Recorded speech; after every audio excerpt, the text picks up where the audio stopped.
நிகழும் ஸ்ரீ மங்களகரமான சோபகிருது ஆண்டு மார்ச் மாதம் 14ஆம் தேதி வியாழக்கிழமை அன்று சதுர்த்தி திதியில் பரணி நட்சத்திரத்தில் வைத்ருதி நாம யோகத்தில் சித்தயோகம் கூடிய நன்னாளில் இந்த மகத்தான பங்குனி மாதம் பிறக்கிறது. பிறக்கும் இந்த பங்குனி மாதத்தின் கிரக நிலைகளை பார்க்கும்போது மேசத்தில் குரு பகவானுடன் இணைகிறார் சந்திர பகவான். கன்னி ராசியில் கேது பகவானும் மகர ராசியில் செவ்வாய் பகவானும் உள்ளனர். சூரிய பகவான், புதன் பகவான், ராகு பகவான் மீனராசியில் சஞ்சாரம் செய்கின்றனர். கும்பராசியில் சனி பகவானுடன் சுக்கிரன் உள்ளார். இம்மாத கிரக பெயர்ச்சி என எடுத்துக்கொண்டால் செவ்வாய் பகவான் மகரத்தில் இருந்து கும்பராசிக்கு பெயர்ச்சி அடைகிறார். சுக்கிர பகவான் கும்பத்தில் இருந்து மீனராசிக்கு பெயர்ச்சி அடைகிறார். சந்திர பகவானை பொறுத்தவரை மேசத்தில் ஆரம்பித்து 2.25 நாட்கள் வீதம் 12 ராசிகளை கடந்து ரிஷபத்தில் அமர்ந்து பலன்களை தரப்போகிறார். இம்மாத சிறப்பாக குரு பகவான் நீச நிலையில் இருந்து வக்ர நிலைக்கு மாறுகிறார். இதன் காரணமாக உச்ச பலன்களை அள்ளித் தரப்போகிறார் குரு பகவான். இந்த கிரக அமைப்பினால் உங்கள் வாழ்வில் ஏற்படக்கூடிய சுப மற்றும் அசுப பலன்கள் என்ன என்பதனையும், அசுப பலன் ஏற்படுமாயின் ராசிக்காரர்கள் செய்ய வேண்டிய பரிகாரம் என்ன, வழிபட வேண்டிய தெய்வம், வழிபடும் முறை என்ன என்பதனை பற்றி விரிவாக காண்போம். பிறக்கப் போகும் இம்மாதம் உங்கள் வாழ்வில் வளமும் நலமும் செல்வ செழிப்பும் பெற்று வாழ்வின் உயரிய நிலையை அடைய எல்லாம் வல்ல எம்பெருமானை வேண்டி விரும்பி கேட்டுக்கொள்கிறேன். துலாம் ராசி அன்பர்களே, இந்த மாதம் மனதில் தெளிவு உண்டாகும். ஆக்கப்பூர்வமான யோசனைகள் தோன்றும். கடித போக்குவரத்து அனுகூலமான பலனை தரும். பயணம் லாபகரமாக இருக்கும். வழக்குகளில் சாதகமான போக்கு காணப்படும். தொழில் வியாபாரத்தில் ஈடுபட்டு இருப்பவர்கள் பங்குதாரர்களுடன் ஆலோசனை செய்து வியாபாரத்தை மேற்கொள்வது கூடுதல் லாபம் கிடைக்க வழி செய்யும். உத்தியோகத்தில் இருப்பவர்கள் சக பணியாளர்கள் மற்றும் உயர் அதிகாரிகளுடன் ஆலோசனை செய்து முக்கிய முடிவுகள் எடுப்பது நன்மை தருவதாக இருக்கும். குடும்பத்தில் சுமூகமான சூழ்நிலை காணப்படும். வாழ்க்கை துணை உங்களுக்கு பல விதத்திலும் உதவிகள் செய்வார். உறவினர் வருகை இருக்கும். அவர்களிடம் நிதானமாக பேசுவது நல்லது. அனுபவ பூர்வமான அறிவுத்திறனை உபயோகித்து எதிலும் வெற்றி காண்பீர்கள்.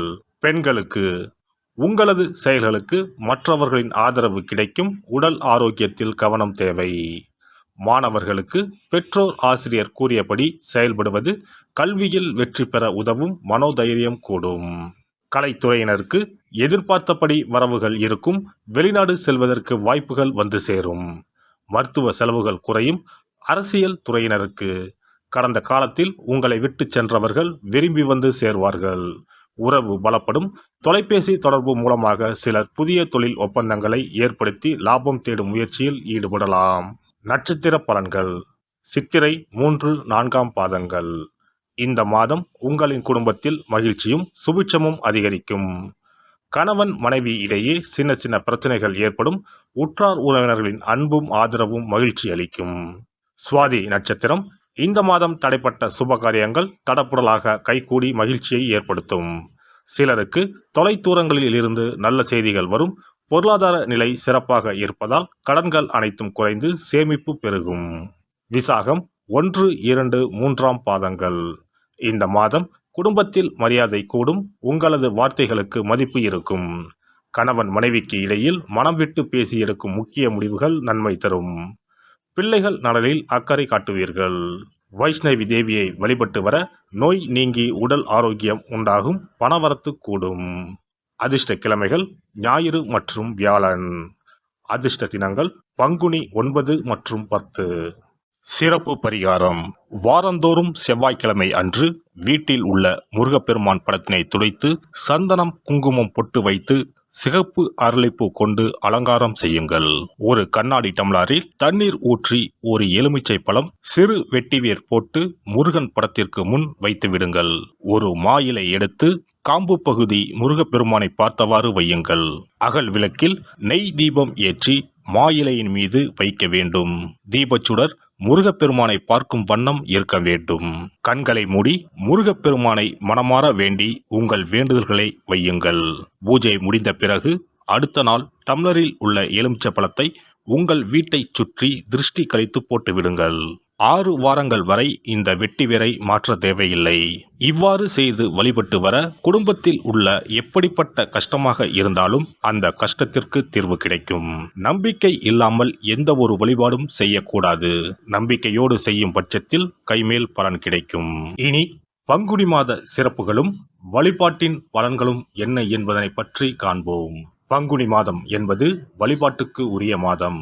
பங்குனி மாதம் வணங்குவதற்கும் பூஜைக்கும் உரிய மாதமாகும். ஒவ்வொரு மாதத்திலும் ஒவ்வொரு நட்சத்திரத்திற்கு முக்கியத்துவம் கொடுத்து விழாக்கள் நடத்துவது வழக்கம். ஆனால் பங்குனி உத்திர நட்சத்திரத்திற்கு மற்ற நட்சத்திரங்களை விட அதிக மகத்துவம் உண்டு. தெய்வ திருமணங்கள் அதிகம் நடைபெற்ற மாதம் பங்குனி மாதம். மாதங்களில் 12வது மாதம் பங்குனி, நட்சத்திரங்களில் 12வது நட்சத்திரம் உத்திரம்.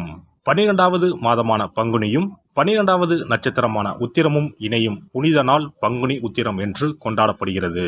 எனவே பங்குனி மாத உத்திரத்தின் சிறப்புகள் அதிகம். பங்குனி உத்திர நாளில் அனைத்து ஆலயங்களிலும் சிறப்பு வழிபாடுகள் நடைபெறும். கிராம கோவில்களில் அக்னி சட்டி ஏந்துதல், பூஜைகள் விமர்சையாக நடைபெறும். எண்ணற்ற ஆலயங்களில் சுவாமி அம்பாள் திருக்கல்யாணம் நடைபெறும். சிலருக்கு கைகூடாமல் திருமணம் தள்ளி போனால் பங்குனி உத்திர நாளில் விரதம் இருந்து இறைவனை வழிபட்டால் வெகு சீக்கிரம் திருமணம் கைகூடும் என்பது ஐதீகம்.